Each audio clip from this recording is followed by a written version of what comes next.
Welcome to the 156th episode of the Jami Dulaney Plant-Based Wellness Podcast. My name is Jami Dulaney, and I'm your host. I'm a plant-based cardiologist and endurance athlete living in Southwest Florida.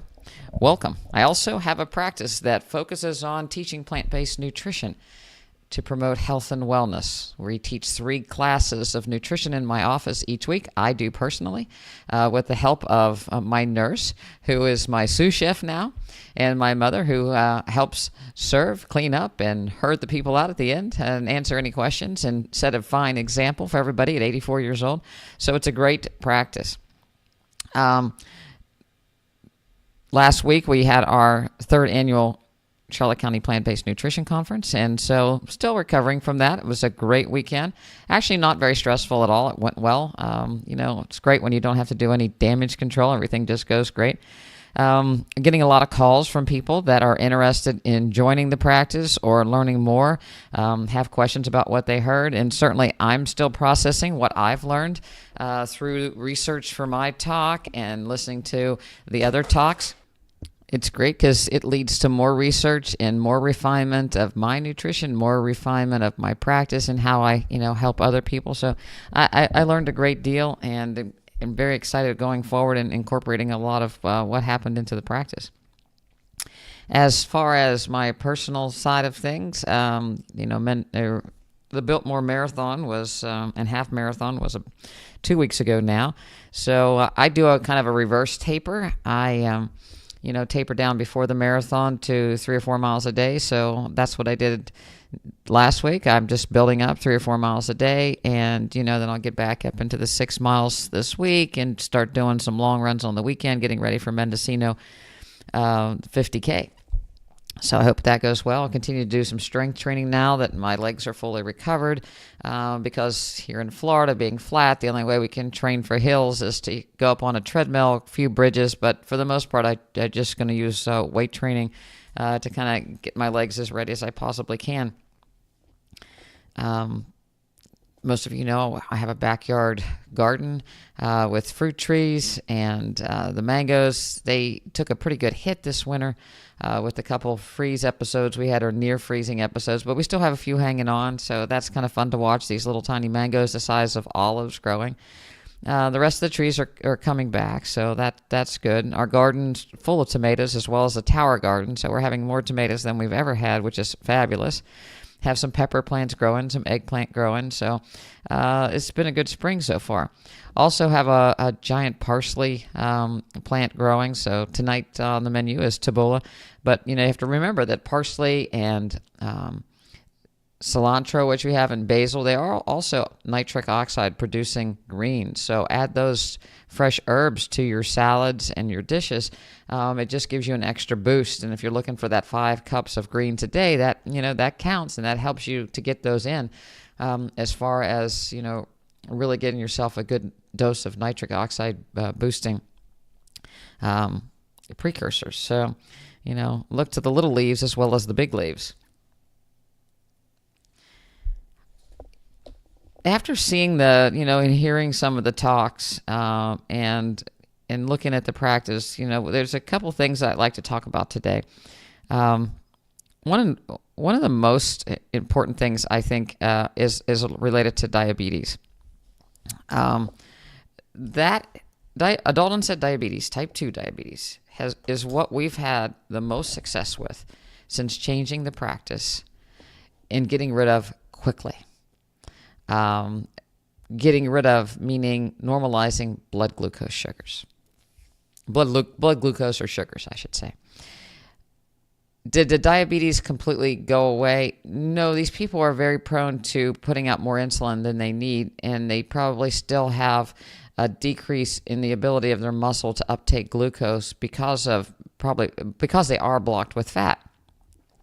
But their glucose normalizes with their diet. And then over time, as the muscle metabolism changes, then things reverse back to normal, and they're able to tolerate a more traditional plant-based whole foods diet. That being said, a more traditional whole food plant-based diet, in the eyes of myself and Dr. Esselstyn and Dr. McDougall, is largely a low-fat diet. full of fiber, fruits, vegetables, whole grains, starches, potatoes, rice, but not processed food, and not a lot of nuts. We need omega-3 fatty acids, and I'm a little bit, more liberal with, some nuts in the morning, walnuts, and some flaxseed as far as to get your omega-3s, but not as a steady input of them. We still get omega-3s from green leafy vegetable and beans. So, it's not like you have to have them. And in diabetes, nuts and oils, well, nuts are a very high source of fat, which actually impair the glucose absorption just like any other fat would. And I think people forget that when we're transitioning them and they're joining the practice and we're trying to get them to normalize their glucoses. And the biggest example forever in my practice, even before we did this intensive nutritional counseling and nutritional education, the biggest culprit usually in people that can't get their glucose under control and they say they're eating perfectly are crackers. People think that crackers are a little tiny thing that doesn't carry much in the way of calories. That's a great substitute for bread. And they give you a crunch, and they can be used as a snack. And we start out as giving our children, the little goldfish and little crackers and peanut butter crackers. And, everything sits on a Ritz. We've been conditioned to think that crackers are the greatest, healthiest snack food, and that bread is, not what we want to eat, even though we want it. So we'll eat crackers instead, and it's a much better substitution. That is just not so. And people go all over the place to try to find crackers that are low in oil. And most recently, there's been a discussion of Mary's crackers because they contain no oil. Well, when you look at the ingredients, and I'm not kicking Mary's crackers under the bus, just poor Mary, but they contain flaxseed, and they can, so that flaxseed in the, there's your oil. And well, he's like, well, it's not processed. Well, it's probably ground, so it is processed somewhat.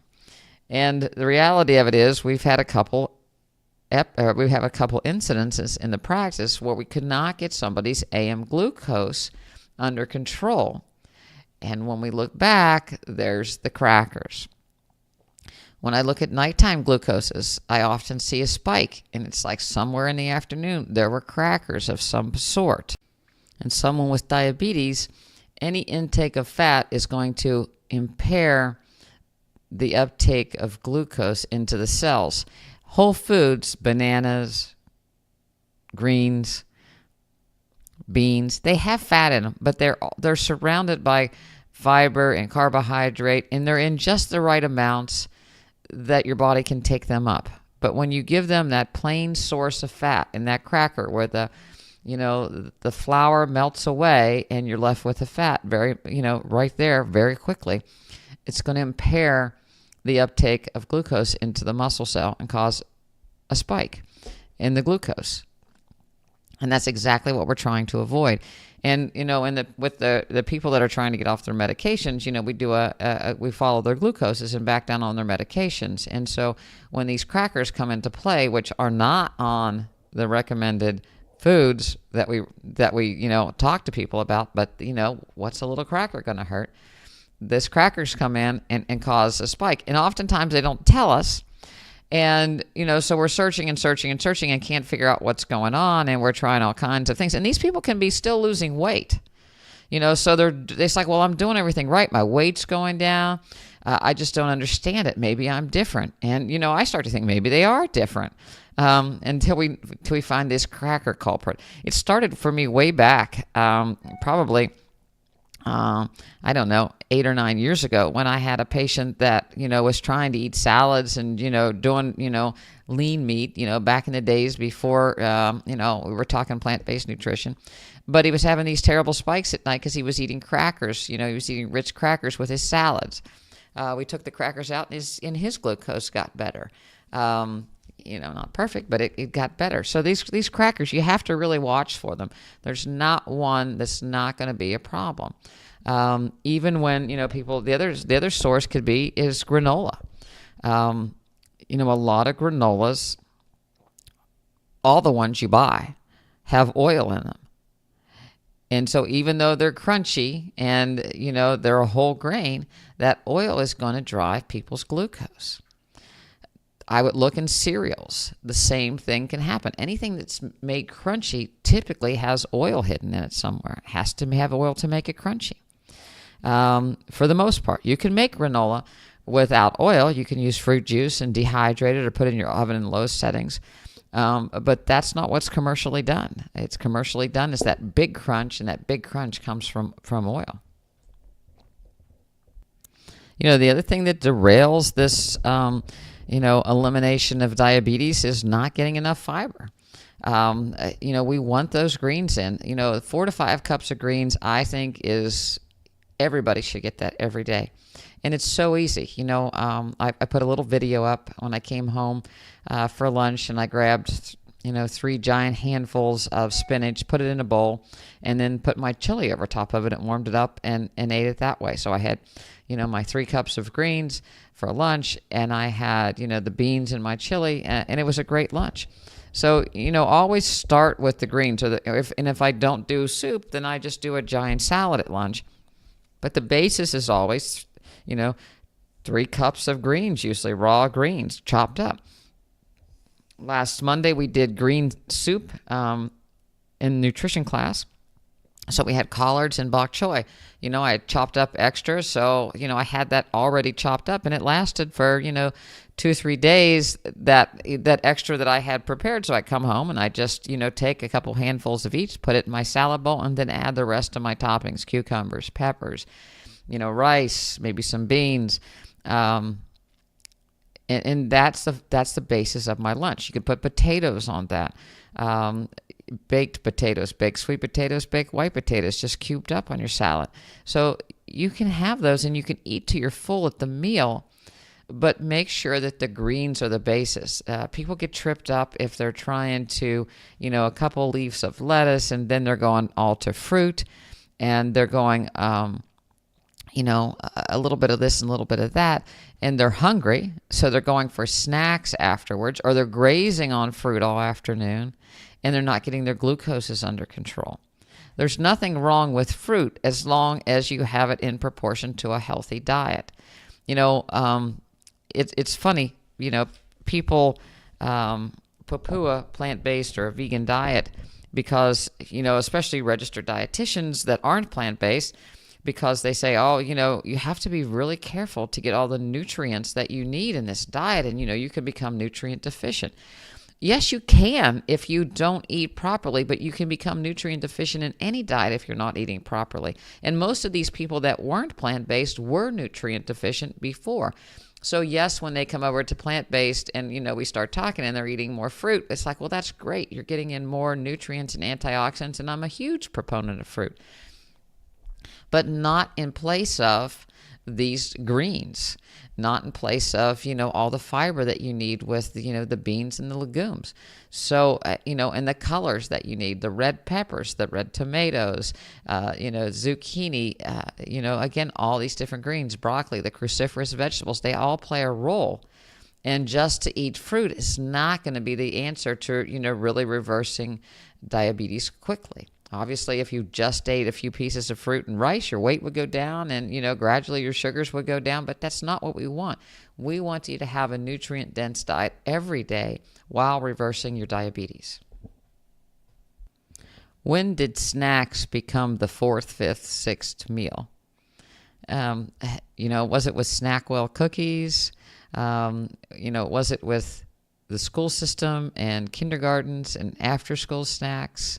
Was it with the development and more marketing of cookies that became snacks, that morphed into energy bars, that morphed into, jerkies of different types? When did we develop a need for snacks? It is, our body needs to metabolize our food and then rest. And a lot of healing occurs between when we feed ourselves. When we feed ourselves, our body has to work to metabolize what we ate. Obviously, plant food is the cleanest burning fuel, and it's very efficient to metabolize, but our body still needs a rest. And if we keep dripping in food continuously, we never get a break. I love running marathons, but I don't run a marathon every day. A marathon takes me 4.5 hours in a good day, a little less than that. But, so I'm continuously running and my heart rate's up for those hours. I don't want to do that every day of my life. That would not be healthy. The same way as with your body. If it has to be burning continuously, working to burn these meals off, it leads to, wear and tear. When you eat breakfast, typically people can go till lunchtime and not, suffer too badly without having a snack. But a lot of people have added that snack in the morning now. It used to be a snack after school. That 4 o'clock snack that, a lot of us have been conditioned that your body all of a sudden, I'm hungry. And of course, and then it's the nighttime snack, after dinner. You just ate the biggest meal of the day, and then an hour and a half later, you need a snack. There's no reason to need a snack. It's all, it's all conditioning. Our bodies, is stretch receptors. Dr. Lyle, who was down here, he has a great talk on, the biggest, heaviest meal leads to these urges to have another high calorie meal. Another high calorie snack. And if you've ever tried, the snacking, I tell people, you should snack on vegetables and fruit, and that's a great way to do it. But most people, they'll go and they may have a few vegetables, but that doesn't fix that craving. They want that high calorie snack. So they keep going back and back until they get that high calorie snack that causes them to be satisfied. Because that high calorie snack, again, it's so hard to metabolize, and it's settled, your body starts to work on that and it settles things down. It doesn't mean you need it. It just means it's pacifying. It's drugs for your brain. That's a sound effect of Gretchen. But these snacks are really derail the reversal of disease and healing of your body, because you're always giving your gut something to do. It never gets to rest. The marketers have developed every kind of energy snack bar that you can possibly imagine for every type of diet and for every type of person, whether you're looking for the all natural, so they stick nuts and some dried fruit together, or paleo, they stick bacon onto chocolate, or mussels, they tout, high protein, and, people call them protein bars instead of candy bars. I can remember way back in the day, when I first started training for marathons, there were these things called power bars. They were the first energy bars out there, and they were almost the consistency of linoleum. They were just so tough, and they didn't have much taste. They had some vitamins and minerals stuck in there, some chemical concoction. They had some brown rice syrup, and maybe some flavoring of some sort to, the first ones were the chocolate power bars. And they were so tough to bite off. It was like, they were like taffy, actually. I shouldn't say linoleum. It was more like taffy. And, and they were taffy with grit and everything. So it was something that it wasn't something you liked as far as, eating these for snacks. When you were running long distance, you would eat one and you would get a burst of energy because you were eventually soaking up the sugar inside of them. And I remember during the training of my first marathon, my mom would ride her bike beside me on this one road that we behind our house, and she would do 3 or 4 or 5 miles with me. And then in the winter, when it became cooler, she would go in a golf cart because it was like a side road. And one day in the golf cart, she was kind of rifling through. I put my power bars in there for, it was my long run. And she got one of the power bars out and she started eating. She's like, "Oh, this is terrible." She said, "Hey, don't you have something better?" And it's like, well, it's really not, meant to be dessert. It's just what it is. And they had a flavor. I remember, you get sick of a certain flavor, so you try another one. And there was I think it was vanilla. It was vanilla or lemon. Anyway, when she gave me one, I was running, and it's like, oh my God, I can't eat this. It really tasted like Windex, because these artificial flavors. But since that time, everybody's evolved, and then they became more like candy bars. And there was one put out, and I believe it was put out by Snickers. And if you looked at it and compared to a Snickers bar, this energy bar is essentially the exact same thing. It was just packaged as, a energy bar as opposed to a candy bar. And so, we humans, it's like, oh, this is great. I can eat an energy bar. It will give me energy. But it's the same contents as a candy bar. And if you start comparing ingredients, I dare you to go to the grocery store, but don't buy them. Just look at them. And compare a candy bar to the energy bar, you'll see that the ingredients, and what comes out of it is just about identical. So it's just another marketing ploy to get you to eat something that, it's like, well, nobody eats candy bars anymore, just, because that would be bad. But an energy bar is okay because that's going to help me. It has vitamins in it, vitamins and minerals that we probably don't need. So I would challenge you, eat your meal, eat your greens with all your vegetables and your beans, and maybe a starch, a portion of rice or a potato, and have your piece of fruit afterwards, and then wait till the next meal. And that's a meal, breakfast, lunch, dinner. And wait till you're hungry to eat it. But give your body at least 4 or 5 hours between the meals to rest. Don't drip in food continuously. The same way with energy drinks. If you're dripping in sugar, that's the same thing. It's even worse because you're dripping it directly into your system. You may not be getting the fat, but you're dripping in sugar. So if you think about it with kids, there's something being dripped into them constantly. No wonder we have such childhood obesity. We're dripping in juice. We're dripping in sports drinks. We're dripping in snacks. We're dripping in processed soft foods. Doug Lau brought up a great point as far as the soft foods. We don't have any, soft foods go down so easily. If you think about that power bar, part of why you didn't overeat on power bars, it took so long to chew it and such jaw strength to get through the thing that you never want to eat those continuously. Not that they were good food, but it just the amount of work that it took. The same thing goes with food. If things just slide down, energy drinks slide down, potato chips just slide down. Do you actually have to chew a potato? There's starch. You have to work a little bit. You have to chew your lettuce. My mother will tease me, and they call me the goat because I'm so happy chewing these big bowls of lettuce. It takes time. You just can't chew them in 5 minutes. You can wolf down a Big Mac in about 5 minutes, but you cannot wolf down 3 cups of greens in 5 minutes. You have to chew them. Even me, I have a friend. Hello, Linda Albert. She chews her food fabulously, gets every nutrient out of it. I'm a quick eater. I grew up in a household that people ate quick. I did a residency where we only had so much time, so I can chew my food quick. I say I'm an efficient chewer. I don't chew that many times, but I've got a lot of force in those jaws and a lot of practice chewing a lot of cups.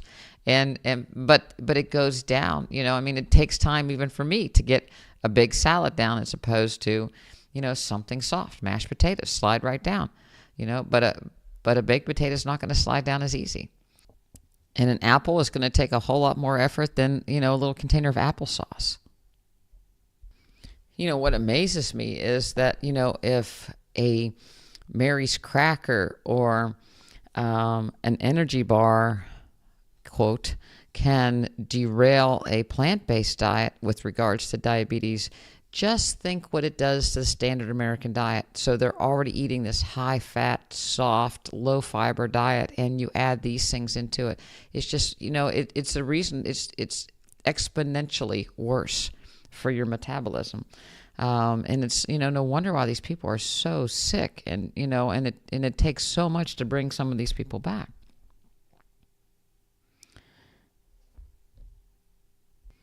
When I look at gut health and the microbiome.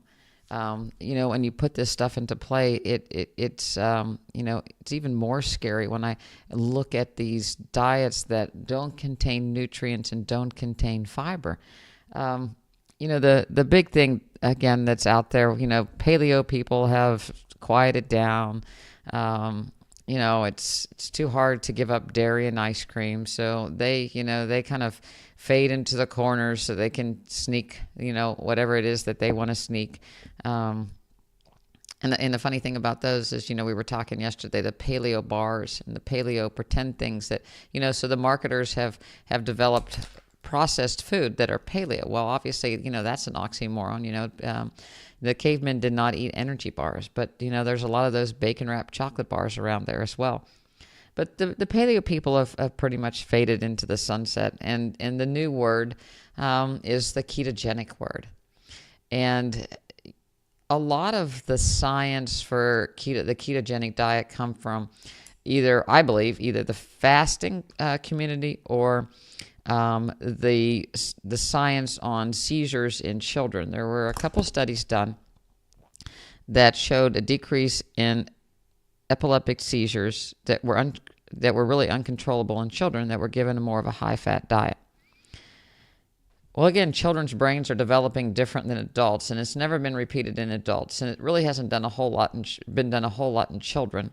But people grabbed onto the ketogenic diet as being good for your brain. That's where the fat we need fat for our brain. Well, we have plenty of fat in our diet for our brain. Our brain is not starving for fat. And we actually know that, again, with the microbiome, feeding a good microbiome or developing a good gut bacteria also feeds back and helps you develop neurotransmitters and is good for your brain. So we get plenty of fat in our diet. That's not a reason to hang on to a ketogenic diet. The other evidence, I think, comes from fasting. Because when someone undergoes a fast, again, I'm going to refer to Doug Lisle since it was just last week, and Dr. Goldhammer, True North. They do anywhere from 7 to 40-day water-only fasts with their patients, reversing diabetes, autoimmune disease, lymphomas in some instances, and have tremendous success. People that are really sick can't water fast, so they come and they do a transition to a plant-based diet and a juice fast, and then sometimes they're able to do a water fast for short periods of time. But nevertheless, that fasting, you develop a ketogenic state, because after about 24 to 48 hours, your glycogen in your body or your stored glucose is gone, and you're relying on adipose tissue to make ketones and ketone bodies, and you develop and you can actually make about 80 grams of glucose a day by other metabolic processes. So it goes largely, the 80 grams of glucose goes to your brain for it to use, and the rest of your body functions on ketone bodies, which are largely made up of beta hydroxybutyrate and acetoacetate. And basically, your body is in a rest state, when you're fasting. So these people are resting, doing light work, so they're not burning a lot of protein. And, it lets the body reset. There's a lot of good things that come, the brain function, there's improved stress resistant. There's a change in the mitochondria in the muscle cells, so they become more efficient. There's, again, reduced inflammation in the body, and a whole other lot of things that occur in this fasting state. And then there's the refeeding, word to a plant-based diet, and it kind of refeeds in reverse. But the ketogenic people see that, all these great things happen when you start relying on ketone bodies. Therefore, this is a great thing to occur. But remember, in the ketogenic diet, they're still eating. They're eating non-nutrient dense, inflammation-promoting foods. So the basis, or the largest portion of their caloric intake, which is small, is animal products, animal protein, animal fat. A lot of them try to eat a lower fat, lower protein, higher fat diet from animals, but they are still, you can't separate the fat from, you're not just going to eat blubber. Some people eat sardines and, to try to be more strict, but the majority of people out there are eating, it's a high protein, high fat diet. So yes, they're generating ketone bodies, which in the fasting state allows the body to heal and decreases inflammation, but they're putting in, remember, the same thing that we say causes vasoconstriction, causes the generation of free radicals. They're hard to, animal protein is hard to metabolize. We're generating carcinogens. So your body is generating all these waste products, all while not having the energy to try to metabolize them. So the body does catabolize itself, but you're generating so much waste. It's like trying to burn tires as opposed to burn, a piece of paper. So that's where, all the toxicity and, the harmful effects that start to come through this, because you're generating inflammation. We know that, you're generating potential carcinogens. You're stimulating inflammation that can lead to cancer formation down the road. You're stimulating the ability to cause cardiovascular disease with the inflammation that can be developed in the wall, the cholesterol and fat that's being taken in that can be deposited. So you may be paring down your fat stores, but you're causing the rest of the body to, break down essentially. There's more and more information, out there on not only prolonged water fasting, but intermittent fasting, and whether, a low-calorie day would be great, or whether you could fast and then eat, say, a normal whole food plant-based diet. There's a lot of things that go into which is better for what kind of people with what kind of disease, and it's still being worked out. So, again, I think the safest way is to try to eat a nutrient-dense diet that's whole food, plant-based, with lots of fiber, and then, talk to your doctor as far as if you want to try, a lower calorie approach intermittently or a water fast. But this ketogenic, when you're trying to eat high fat, I think that it's just very, very inflammatory, and can cause a lot of problems over time. People are looking for a quick fix again, and not a long-term solution. And what happened with the Atkins diet and the Sugar Busters diet and the South Beach diet and all those that, follow just a different name, a little different twist in, the different components, because again, it's a different marketing twist. When one goes out of favor, another one comes in, and there's just a little, well, what about this? What about that? And maybe it's good that, where, people have experimented over time with just take white sugar out and then just take this out, and the little tweaks that we have on these diets, and the information is good, but so far the information that has come out is that it's still, they all do about the same thing, and it's not the equivalent of a nutrient dense diet.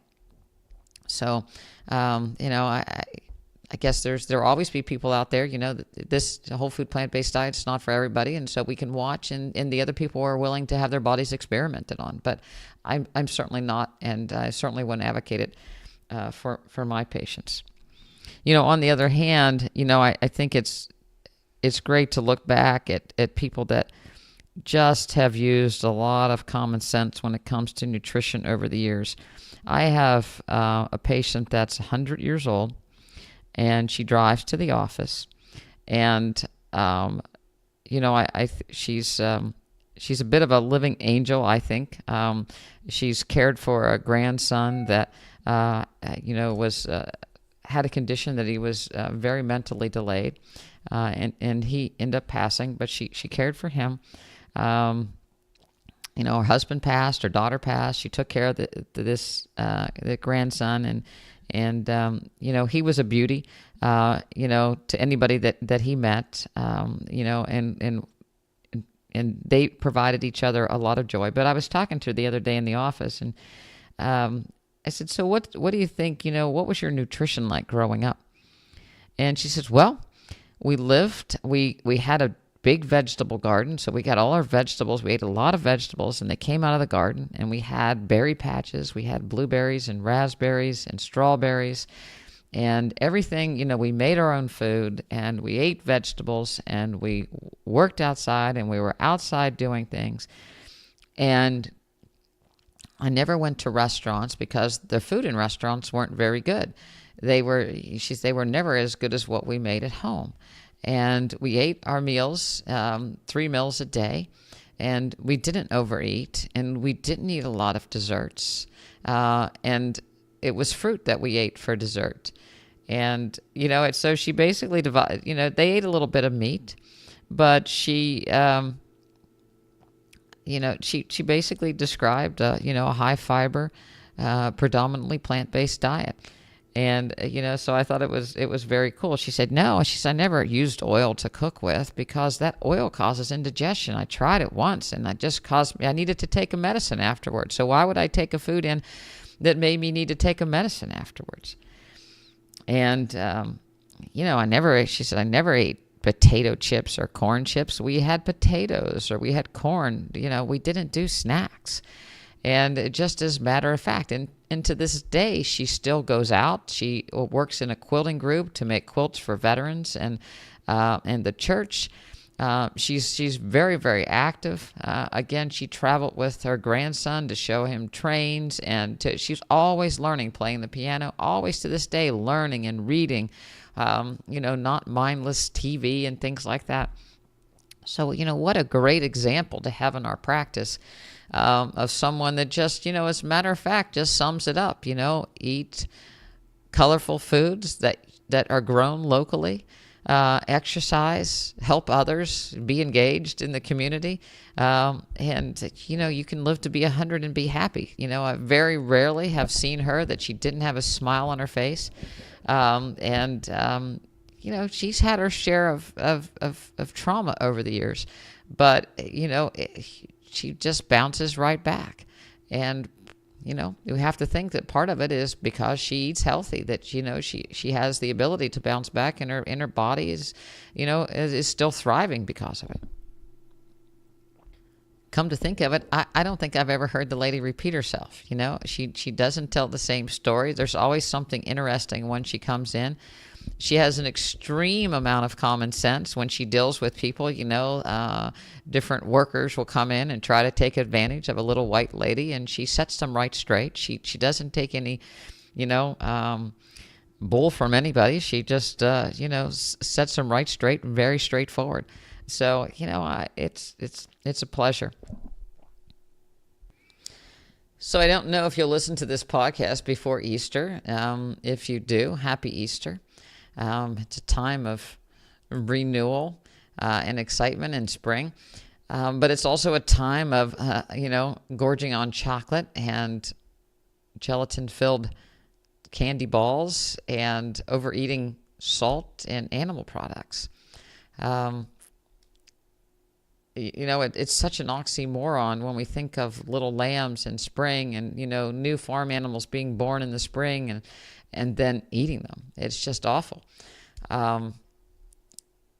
You'll feel much better if you eat a whole food plant-based diet for Easter. That ham, leg of lamb, is not doing you any favors, and it's certainly not doing the lamb and the pig any favors.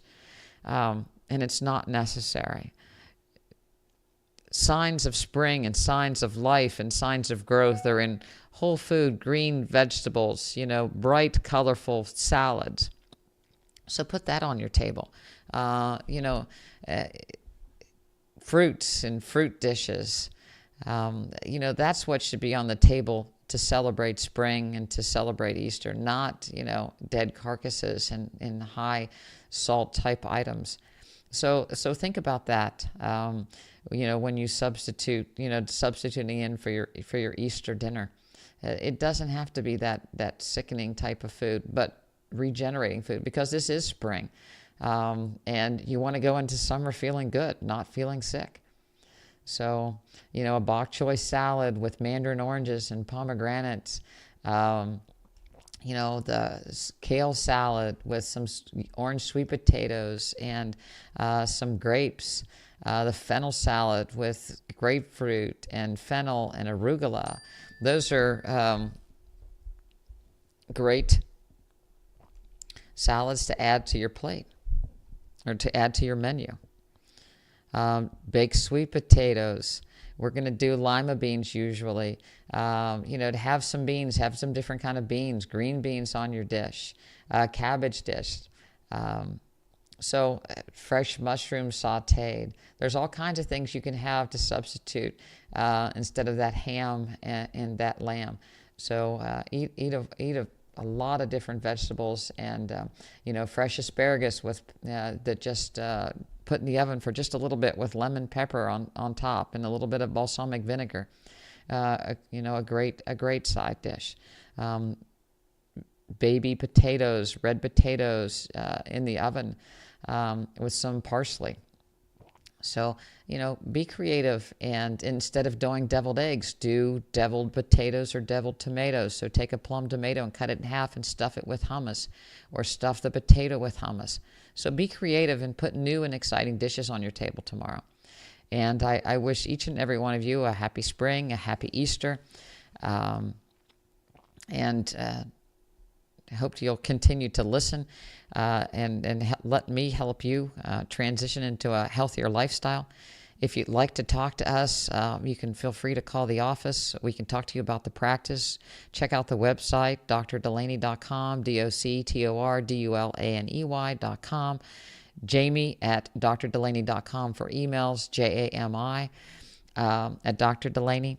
Love to talk to you about the practice. You can be part of our practice wherever you live. We had people come from all over to the conference that are members. So we can do as much as our online content. We can speak to you a couple times a month, Addie and I. We can speak to you as much as you want. So look at the plan that you might like. Give us a call, and we'd love to talk to you about being part of our practice family.